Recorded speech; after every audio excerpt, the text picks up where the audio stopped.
وجود منبسطن.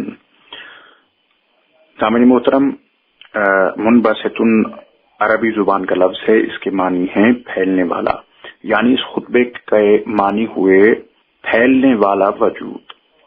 جابر ابن عبداللہ الانصاری سے روایت ہے کہ حضرت علی علیہ السلام نے ارشاد فرمایا، بتحقیق حقیقت محمدیہ کی خلافت قطب الاقطاب ہے، اور چونکہ یہ اہل زبات کے پاس ثابت ہے کہ اللہ کے اسماء میں سے ہر اسم کے لیے علم میں ایک صورت ہے جو ماہیت اور عین ثابتہ کے نام سے موسوم ہے، اور بتحقیق کہ ان میں سے ہر ایک کے لیے ایک صورت خارجی ہے جو بظاہر اور موجودات عینیہ کے نام سے موسوم ہے، اور یہ اسماء ان مظاہر کے رب ہیں، اور یہ مظاہر ان سے پلنے والے ہیں، اور اسی سے تمام اسماء کو فیض و مدد پہنچتی ہے.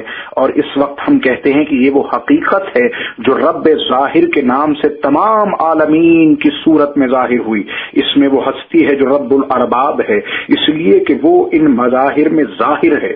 بس اس کی صورت خارجیہ جو عالم کی صورتوں کے لیے مناسب ہے، مظہر ہے اسم ظاہر کی.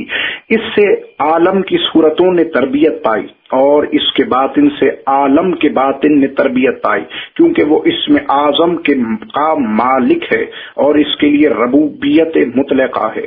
اس لیے خدا نے فرمایا، وہی ذات ہے جس نے اپنے پیغمبر کو ہدایت اور دین حق کے ساتھ بھیجا تاکہ اس کو تمام دینوں پر ظاہر کرے.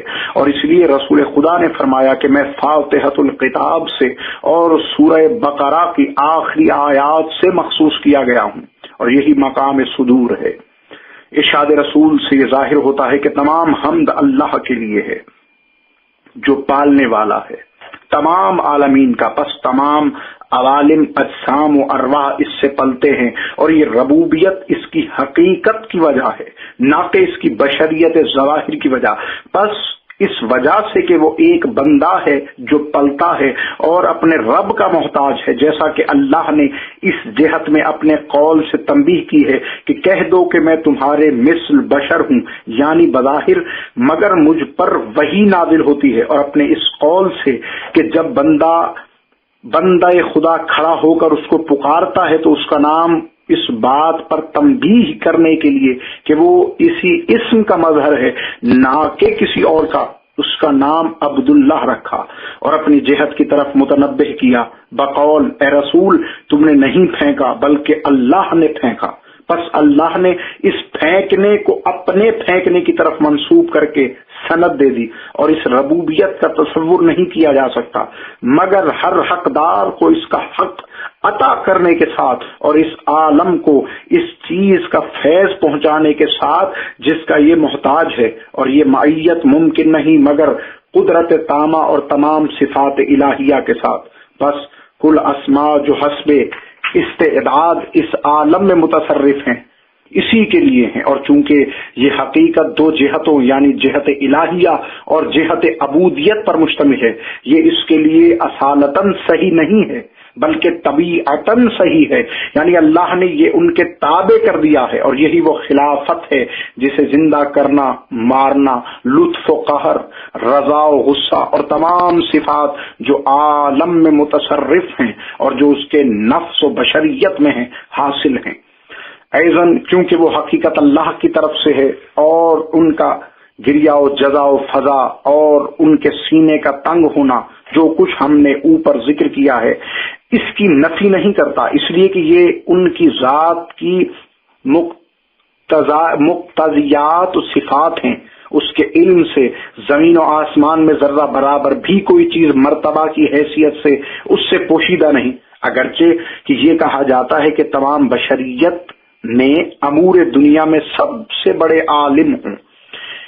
اس سے یہ حاصل ہوا کہ عالم کے لیے ربوبیت صفات الہیہ کے ساتھ ہے جو بحیثیت مرتبہ کے ہے، اور اس کا عجز و انکسار اور تمام وہ چیزیں جو نقائص امکانیہ کی وجہ سے اس کے لیے لازم ہے بشریت کی حیثیت سے حاصل ہیں، اور اس کے عالم سفلی کی طرف بھیجے جانے کی وجہ سے ہیں تاکہ اس کے ظواہر کے ساتھ اس کے عالم باطن کے خواص محیط رہیں. بس وہ بحر ربوبیت اور عالم ناسوت کے مقام اتصال ہیں اور دونوں عالمین کے مظہر ہیں. کمال اس کے لیے ہے جیسا کہ اس کا عروج اصلی مقام کی طرف اس کا کمال ہے. بس آخری اعتبار سے نقائص کمالات ہیں. اس کو وہی جانتا ہے جس کا قلب نور الہی سے منور ہو چکا ہو.